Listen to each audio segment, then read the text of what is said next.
Now for today's text. The whole text today will be in chapter 8 and 9 of Ecclesiastes, but we'll be reading chapter 9, verses 11 through 18, and that's on page 558 in your pew Bibles. I'll give you a second to get that open.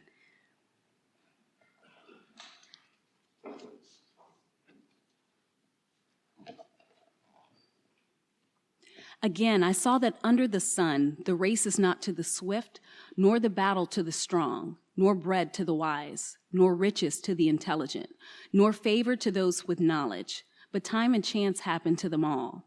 For man does not know his time, like fish that are taken in an evil net, and like birds that are caught in a snare, so the children of man are snared at an evil time when it suddenly falls upon them. I have also seen this example of wisdom under the sun, and it seemed great to me. There was a little city with few men in it, and a great king came against it and besieged it, building great siege works against it. But there was found in it a poor wise man, and he by his wisdom delivered the city. Yet no one remembered that poor man. But I say that wisdom is better than might, though the poor man's wisdom is despised and his words are not heard. The words of the wise heard in quiet are better than the shouting of a ruler among fools. Wisdom is better than weapons of war, but one sinner destroys much good. This is the word of the Lord.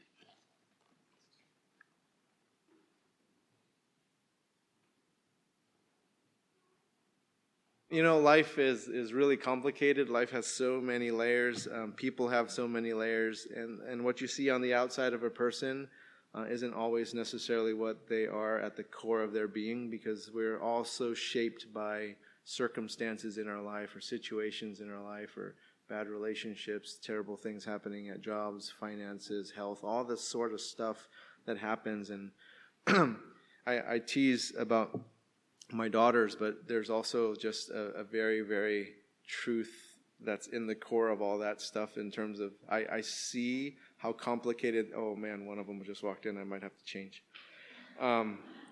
So I love my kids, and they're the best, and there's nothing to complain about them.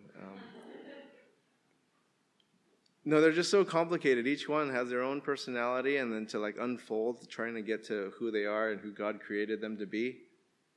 You know, it takes a lot of effort in terms of just recognizing those things and then helping to shape who God created them to be as opposed to who I want them to be. You know, I was raised by a tiger mom, and so I was told how I was going to be, and I've been having to fight that all this time, you know, of how I was going to parent.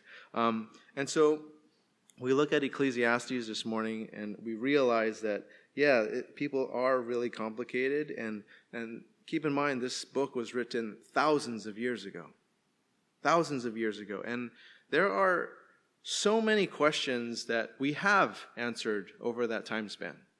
Over the thousands of years, we've discovered a lot of answers to the many questions that we have. But on the other hand, there are a lot of questions that we don't have sufficient answers for, even though thousands of years have elapsed, such as, why are we here? I mean, it's been thousands of years, and science can answer a lot of questions. It can hypothesize about how we got here, but it can't answer why we are here. And if there is no why to something, then where's the meaning? I see some married couples here. And so you all knew how to get married. And if you don't have a why as to why you got married, that's a bummer. Like, what meaning does that union, that covenant have just by knowing how to sign a piece of paper on your license, and you just knew how to do it, but then there's no why behind it? Whether that's you just had a deep love for one another, so that's why you guys decided this. Or you had this similar passion or calling in your life and you both wanted to pursue it together. There was a why behind why you got married. Now, if our existence is all by chance, then where is that why? Where is that meaning? And why do we ask that why question anyway? The Apostle Paul wrote this in Romans chapter 1, starting in verse 18.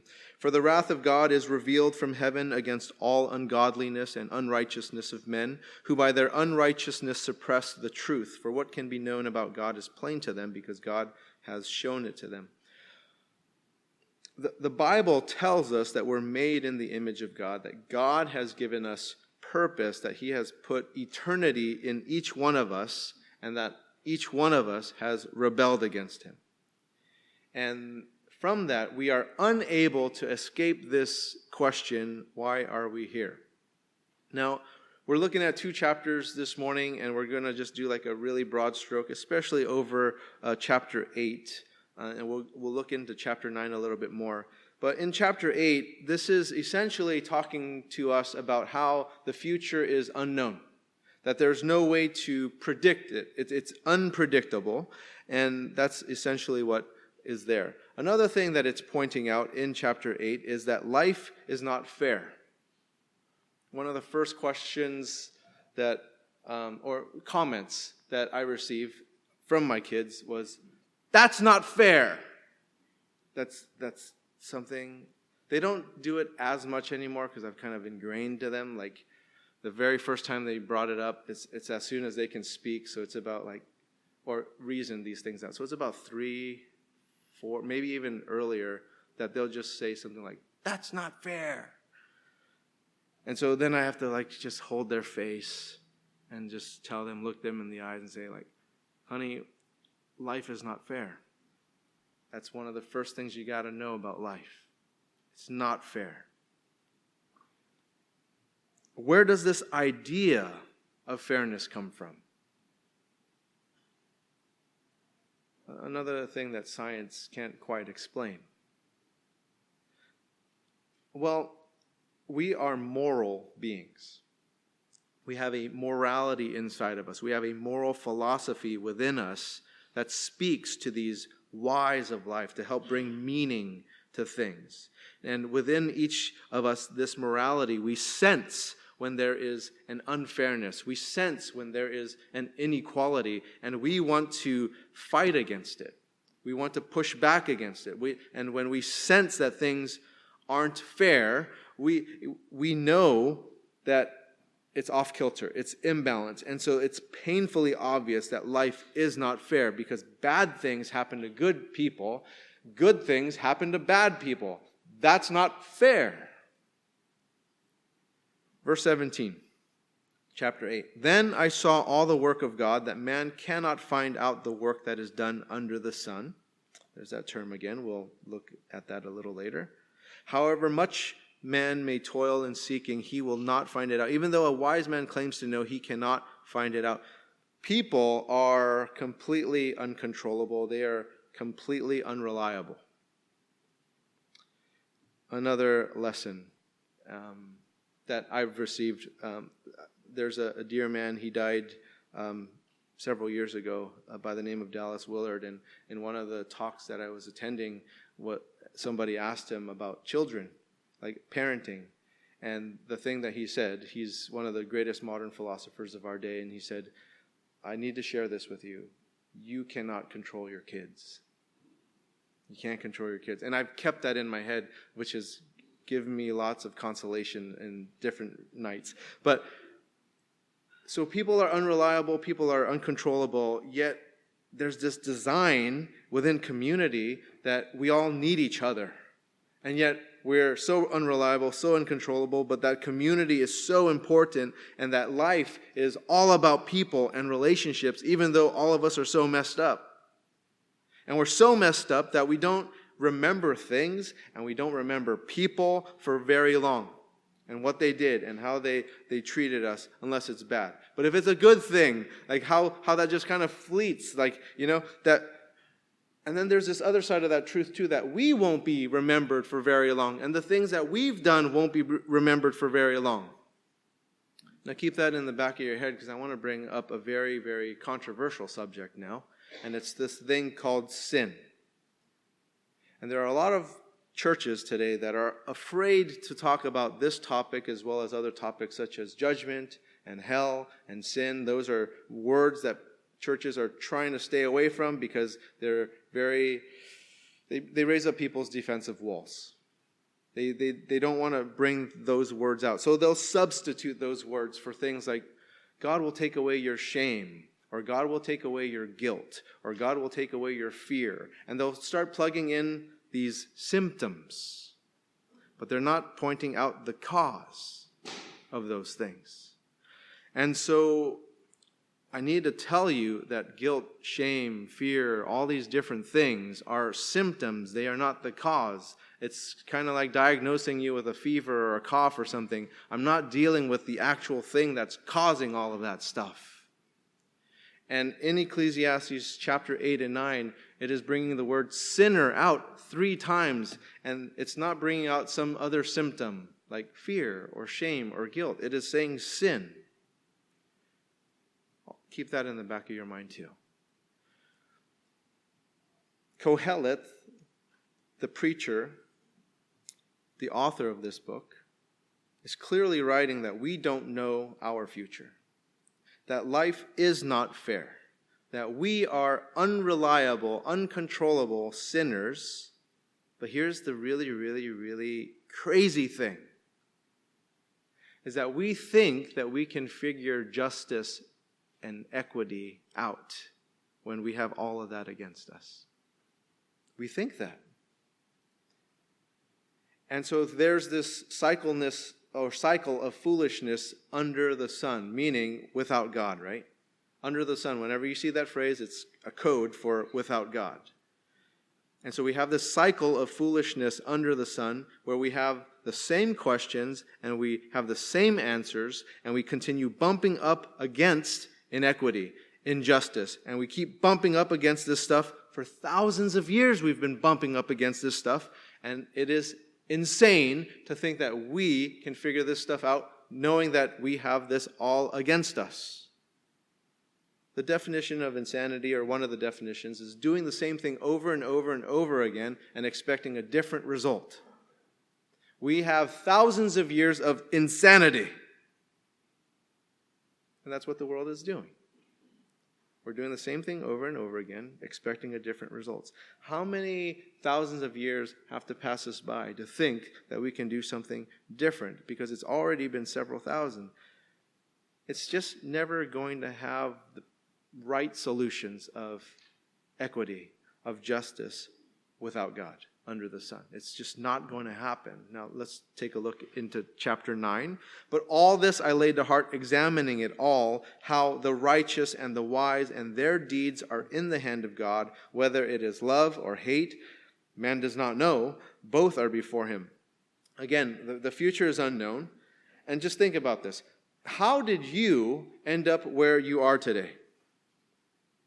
And more than likely, none of us knew how our life would turn out, 10 years ago. That if you thought about 10 years ago in your life and where you are today, you would have never thought the things that happened to you happened. So things you thought would happen didn't happen, and things you thought didn't happen would happen. About 20 years ago, I have this prayer going on in my head. There's 4 specific things that were going on in my head. One of them was I wasn't completely happy with my job, so I was wanting to have some different kind of movement in my career. Another thing was I was in pastoral school at the time, and I was wondering, hey, God, what are you going to do with my life and ministry? Because I don't want to just go to school for nothing. And I went to school, actually, because I was forced by my pastor to go to school. I was at this huge church in Southern California, and my pastor was also my master in Kung Fu, and I was training with him for years, many years, since I was like a teenager. I was training with this guy, and then I walk into the studio one day, and he was like, you're not coming to the studio anymore. I want you to go to pastoral school. And I was like, Pastor Rawl, I'm not called to go to pastoral school. And he was like, well, you're going to have to find somewhere else to go because you're not allowed to come in here anymore. I said, all right, I guess I'm going to school. So I went to school. And so I had this whole ministry going on in my head.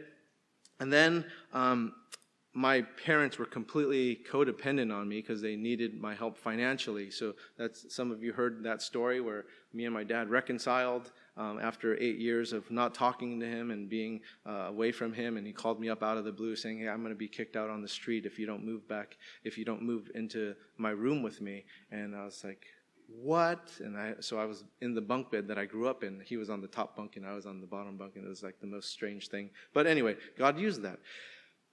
The fourth thing was I was dating this girl for 4.5 years, since college and then right after college. And I thought for sure, we're going to get married. Like, things are good. We both love God. We both love each other. We both love our families. At least I loved hers. I don't know if she loved mine. And so she lived in Milpitas. We went to college together in Southern California. She moved back home to the Bay Area. And I'm praying, God, what are you going to do? Those 4 prayers. And then just like He answered everything. I got promoted in my job to a different field within investment management. I was making more than 5 times what I used to make before. So then I could start like weaning my parents off of the codependency and like setting things up there. I got an answer to the ministry thing because a friend of mine had a Bible study in Berkeley. I was part of that, and so I felt like, oh, ministry life is great. Things are taking off.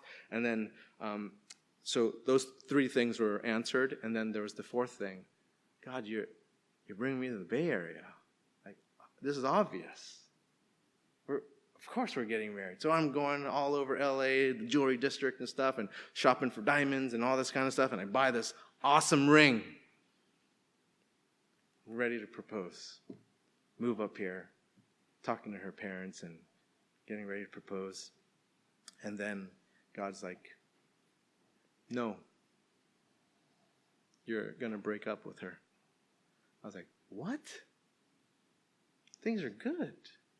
I love this girl. She loves me. We want to do ministry together. What are you talking about? We've done mission trips. We went to South America to do mission trips together. And what's going on with this? Like, this is weird. So I'm going over this stuff for like months in my head. Like, how? I need to pray through this. I need to fast about this. I need to talk to people about this in my life. And I need to sort all this stuff through. But every single time I was like, no, you're not going to marry her. And I just couldn't understand it because everything's great. So I finally get up the nerve to break up with her. So I go to her and I'm like, hey, this is going to be so weird and so out of left field, but God doesn't want us together. And then she had this humongous crack of a smile just come across her face. I was like, what in the world is that? Big old smile on her face, and she was like, I've been feeling the same thing for the past several months, and I just didn't know how to talk about it with you. And so we broke up, and that was it. Sometimes the things that we have planned out, even though they're good, they don't work out. And sometimes the things that you don't plan, they just happen. So Katie and I got married, and we actually didn't plan to have children biologically. Our plan was we were going to go into this foster system and adopt kids. That's what our plan was. Things are a little different. Like, we didn't plan on having 4 biological kids, but here they are. And the fostering and the adopting is still in our hearts. We just don't have the capacity to do it yet. But once we feel the capacity to do it, I think we're going to venture that way and start going down that route. But again, the things you plan don't always turn out. Lord, please, no more.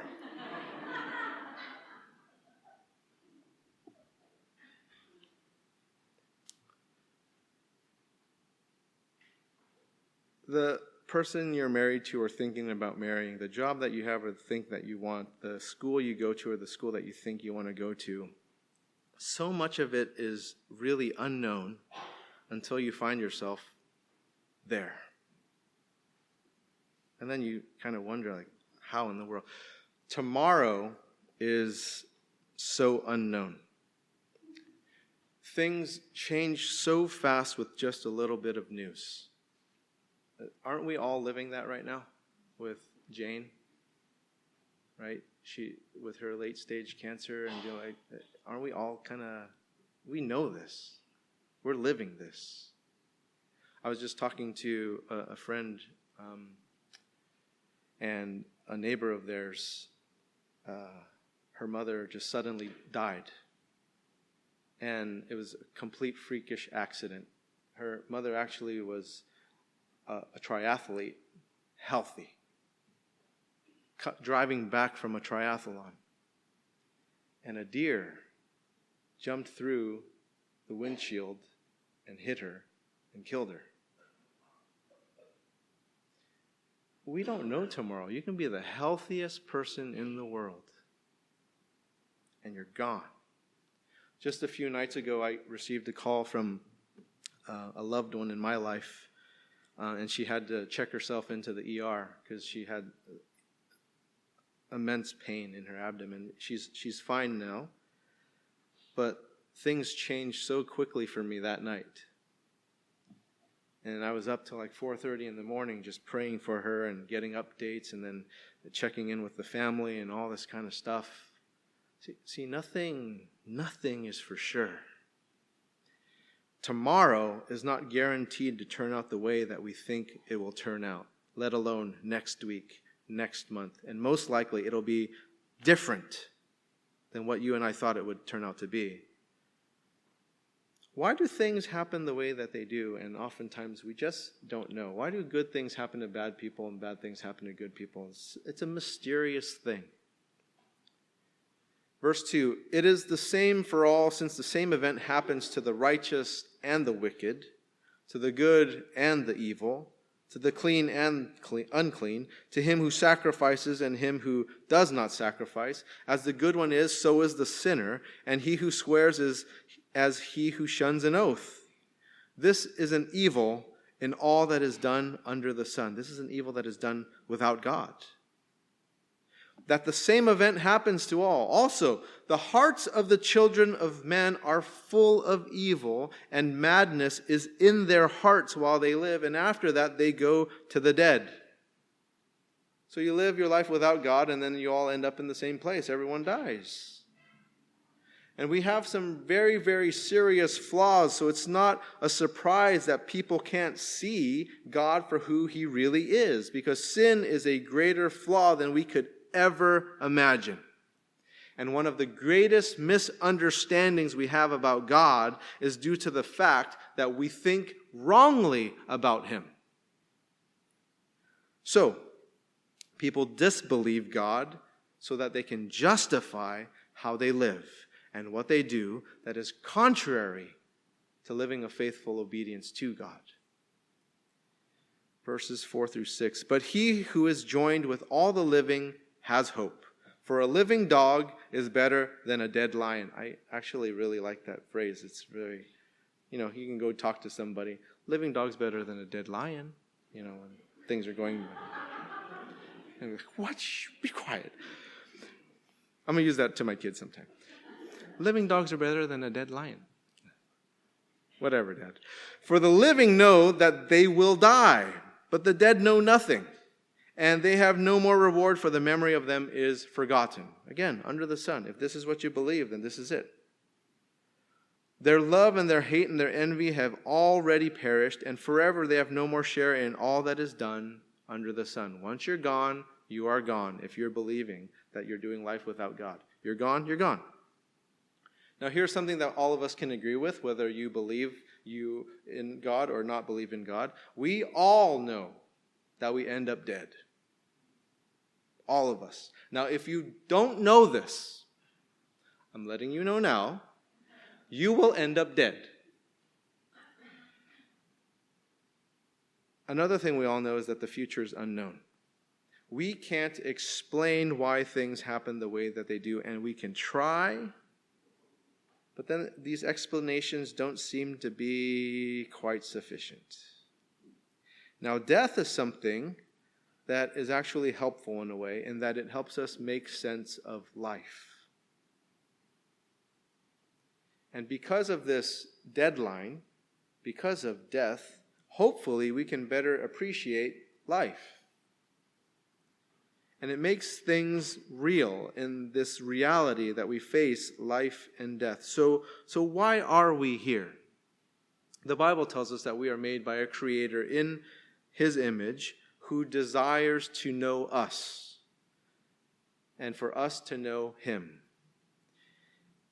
He does know us, and so in our creation it is so that we know Him. And so that we will one day come before Him, give an account of our lives, and to know Him more intimately. Yet, we look for all other answers as to these why questions, but many people don't actually like the one that Christianity provides to them, that we were created because He wants us to know Him, who created Him, or who created us. Verse 7.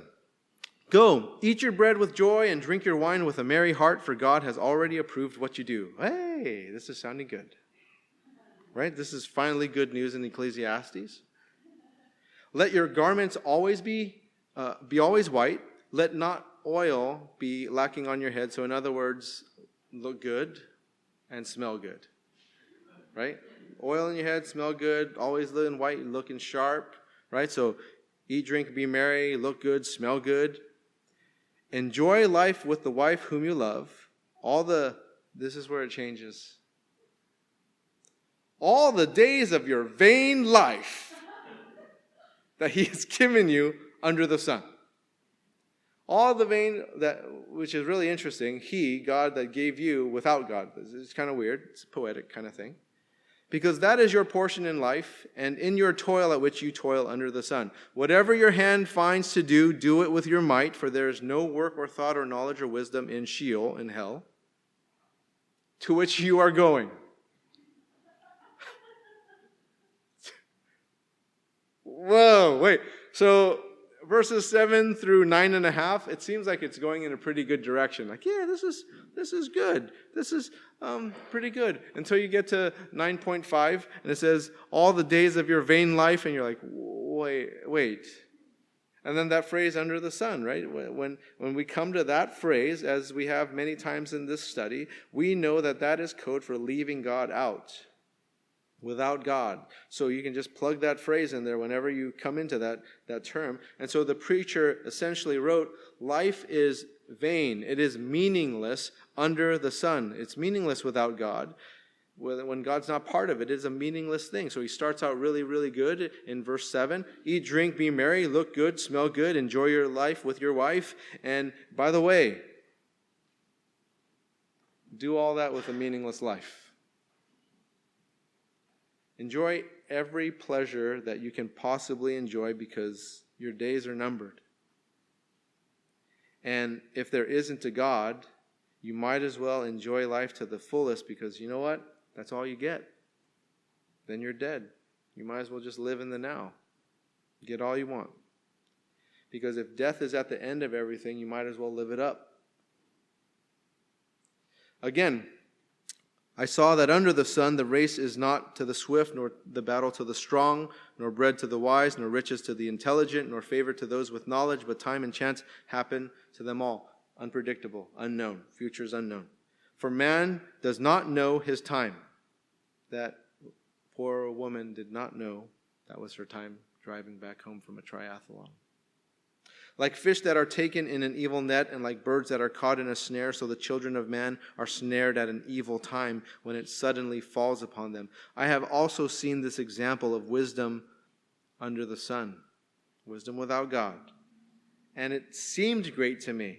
It sounded good. There was a little city with few men in it, and a great king came against it and besieged it, building great siege works against it. So you would think they're toast, right? But there was found in it a poor, wise man, and he by his wisdom delivered the city, yet no one remembered that poor man. So, what is it saying?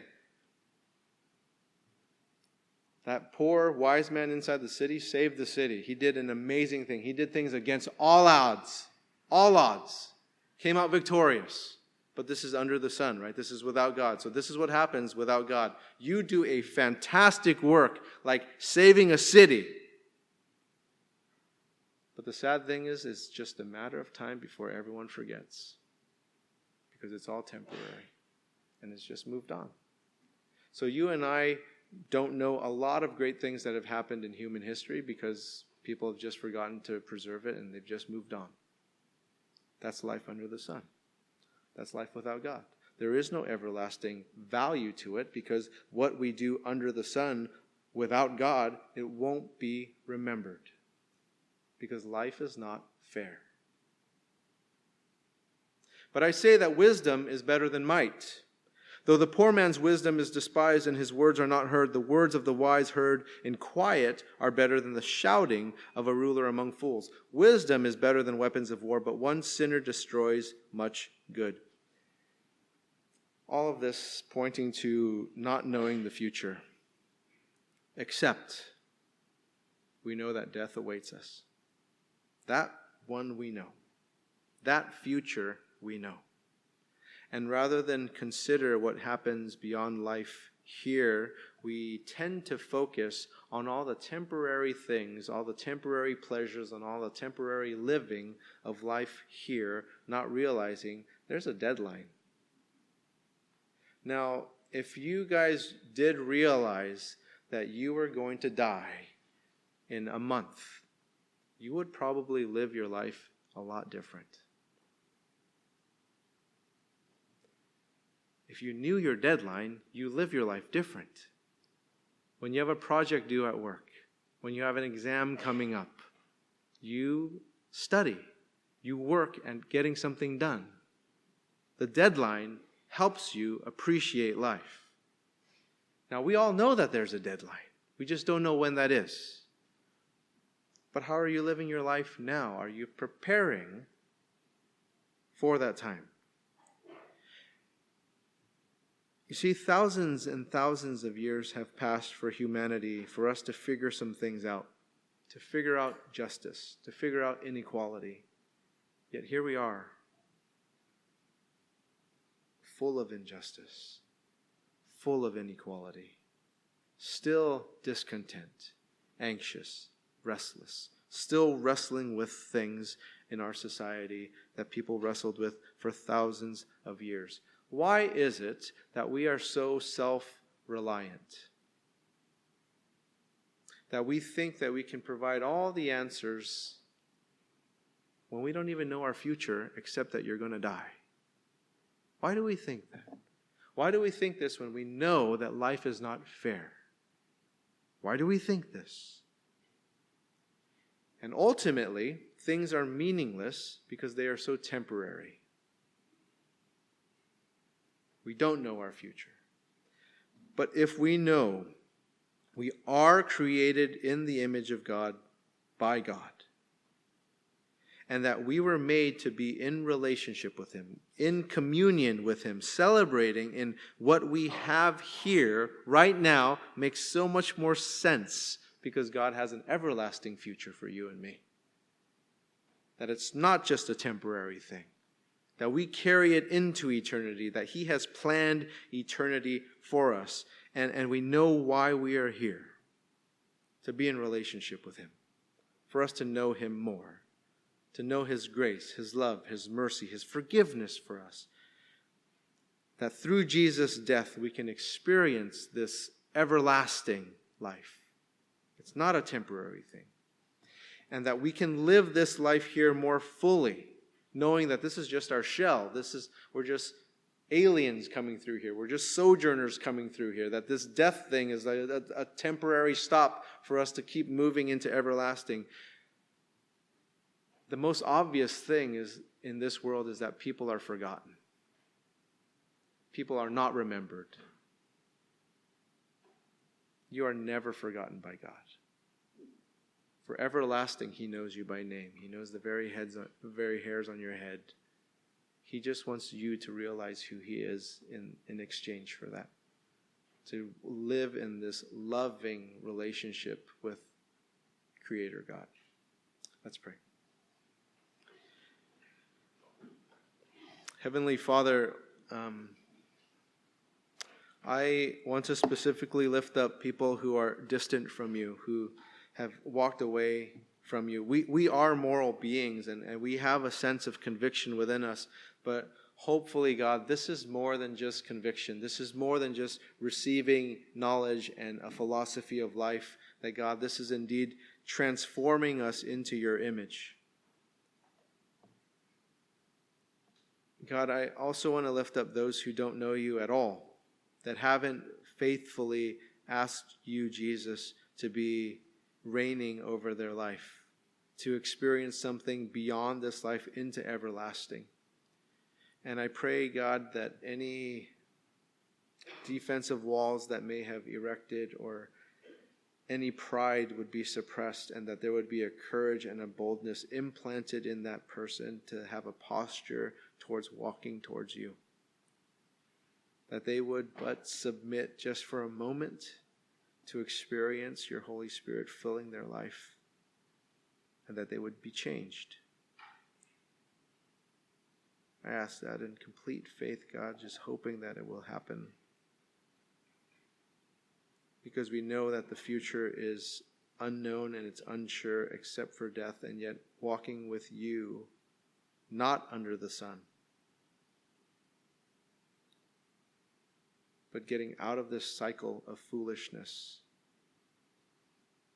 that all this freedom and how we live opens up to us. So God, would you work in the hearts of those who don't know you and who are distant from you this morning? In Jesus' name, amen.